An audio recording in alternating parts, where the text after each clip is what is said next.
Hello everybody, how are you today? Welcome to my Facebook Live. My voice is a little scratchy, which is kind of sad, but I will persevere. I want to talk to you today, and it kind of revolves around other people's judgments, what they think about you, and how you react to it. You know, my whole life, my whole childhood, I was unbelievably underestimated. My parents were convinced that I would probably be in a welfare line, lost. I don't know, because, and I've talked about it before, you know, they thought my sister would go to college and change the world. They thought my brother would be on some great athletic scholarship, and my dad would just tell me, just be if you're going to be a ditch digger, be the best ditch digger ever. And every step along my way, I was underestimated. No, you know, I had a speech impediment my whole childhood. I couldn't say my R's or my S's, Rudy Rooster and Silly Sally. I had to say that repeatedly. From, I think, first grade all the way up until ninth grade, when I went into the ninth grade speech therapist and told him, no thanks, I'm done, I'm out. But by being underestimated, I really believe it made me who I am today, because I'm very competitive in certain areas. I'm not competitive in sports. I don't play competitive sports. I don't play video games.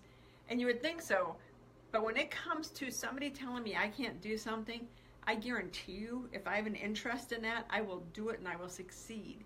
Because as somebody who's underestimated, and as somebody that listened to other people's judgments of me, and believing for a very long time that I was indeed special needs, that I was indeed not a very smart person, and that I indeed was never going to amount to much in my life, other than my mother always pushed me to become a secretary.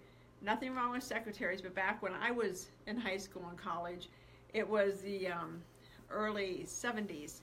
And that was considered the female job, that if you're just kind of not on top of your game, maybe I could, you know, be the one that ran and got coffee, which is funny because I don't drink coffee, but that's a sidebar.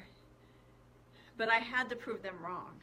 When I got accepted in high school to West Virginia University, I was so excited. I ran in, my parents said I got accepted, and they're like, we are not paying to send you to college. Now, at the same time, of course, they're paying my sister's way. Full 4-year ride. Yeah, Nancy still drives me crazy. And I just saw her last week and had to bring it up again of how they paid for her college and her wedding, but I digress. And so I thought, okay, I'm going to figure this out, because if nobody thinks I can do this, I'm going to figure out how to do it. So I joined the military. Now, back when I joined the Air Force, we had the GI Bill, and the GI Bill covered college. It covered, I forget how many years, but it was very, you know, it was the best GI Bill ever. So I went in the military, I went to college, eventually got my degree, and just every step of the way, I have, by my family's opinion, overachieved. Now, by my estimate, I haven't overachieved. I've done a good job. I've been happy and but I see I have more to go. Now, the point of this is not to talk about, look at me and how, you know, hard of a worker I am, or, you know, look at an overachiever I am, or I beat all the odds. My point is, we all get caught up in listening to other people's judgments of ourselves. And it still happens to this day. People will be judgy, and I'll be like, well, maybe they're right. You know, maybe I shouldn't try this, or maybe I shouldn't do that. And as you get caught up in other people's judgments, you don't become you. You become the other person's judgments.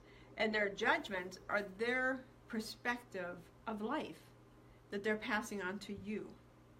Does that make sense? It's one person's view of how they themselves as an individual views the world, and they're passing that view on to you and making you, or encouraging you to view the world through their lens, through their eyes.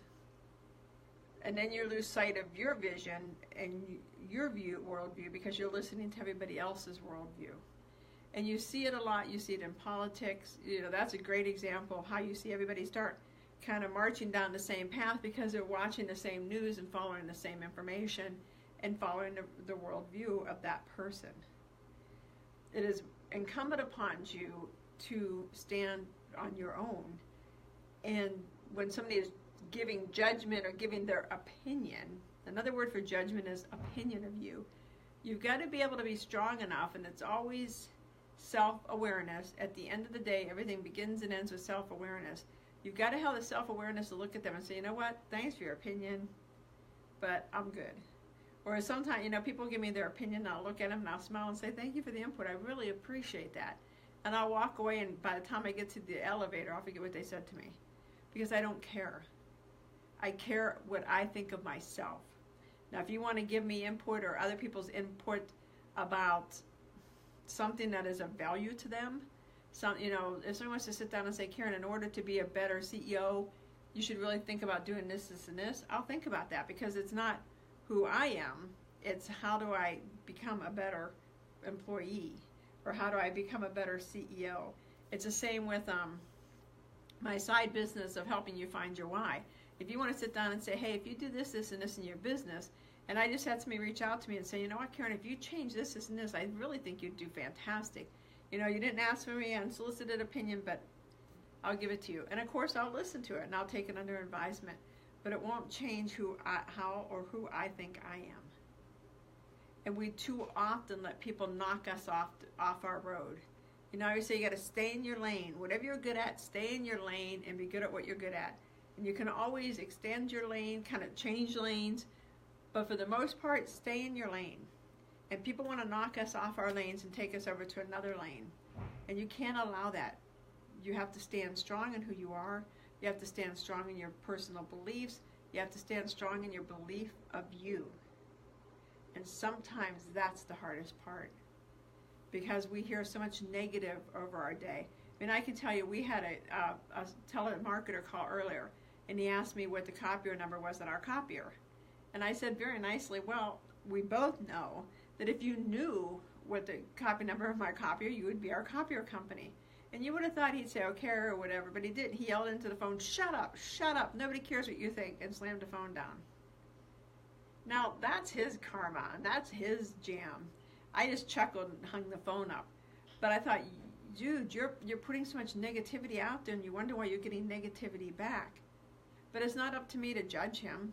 It's just up to me to kind of chuckle and say, Now, some people could have let that attitude of his trickle over to them and say, well, why was he so mean to me? Screw you. I'm going to try to find his number and his, who he was, so I can call him back or tell his company. Why? He doesn't know me. He made me laugh, to be honest. So don't let other people's worldview impact your worldview. Don't get caught up in what other people think or say about you. Know who you are. Know what makes you tick. You can always listen to other people and hear what they say, and sometimes they may speak truth, and you're like, you know what, you're right. Sometimes I do get irritated, or sometimes I do come rapid fire with different questions, and I need to dial it back and maybe just do one question an hour instead of 20 every 10 minutes. I listen to input, I take what I believe has value, and I throw away the rest. But anything that is criticism, anything that's judgment of me, I don't listen, because I don't care. Again, I know who I am. I don't need other people judging. I know what I'm great at, I know what I'm good at, and I know what I'm really bad at. I mean, I know that if it's a detailed issue, I'm not in there because I'm not a detailed person. But I have very acute, very strong self-awareness. That is the absolute key to the game. And when somebody tells you you can't do something, you need to use that like rocket fuel. I mean, when somebody looks at me and says, I don't think you can do this, you might as well have just lit me on fire with jet fuel. Because I will come back 10 minutes from then, or an hour, or 2 hours, or a week, depending on what it is, and say, yeah, I could have done it. Unless, again, now this is key, unless it's something I have no interest in doing. I mean, if somebody looks at me and says, well, you'd never be able to figure out how to speak Spanish, yeah, you're probably right. I can swear in Spanish like a bad dog, but I'm never going to figure out how to speak in Spanish, except to order a beer and go to the restroom and cuss. Those are my go-tos. So, I mean, I really pick and choose what it is, but if you look at me and say there's something that you don't think I can ever figure out, I use that to my advantage. And you need to use that to advantage. When somebody tells you you can't do something, you need to look at them and say, really? Huh. But again, there's two different things. There's those judging you that said you should be able to do this, and you think, holy crap, I should. And there's things that it's like, you know, you're wrong. I'm not special needs. I'm not slow. I'm a pretty smart woman. Or, you know, you're wrong, I will successfully graduate from college. Or you're wrong, I can be the CEO of a not-for-profit. Or you're wrong, I can start my own company. So you need to use that as your fuel. And if you have any questions, let me know. I'm here to answer any of your questions. Please, please, please, please don't allow other people's judgments, other people's perspectives, other people's opinions to dictate to you who you are. You know who you are. You know why you're here. You know what you're meant to do.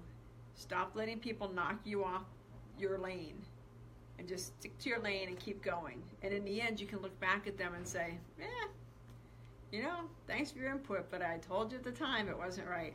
Or you can do what I do, you know, when I sit around with people that I knew 100 years ago, and I can look at them and say, well, you should have bet on me. If my parents were still alive, then they've since passed, I would look at them both and said, you should have bet on me, because I was one of the 3 that was successful.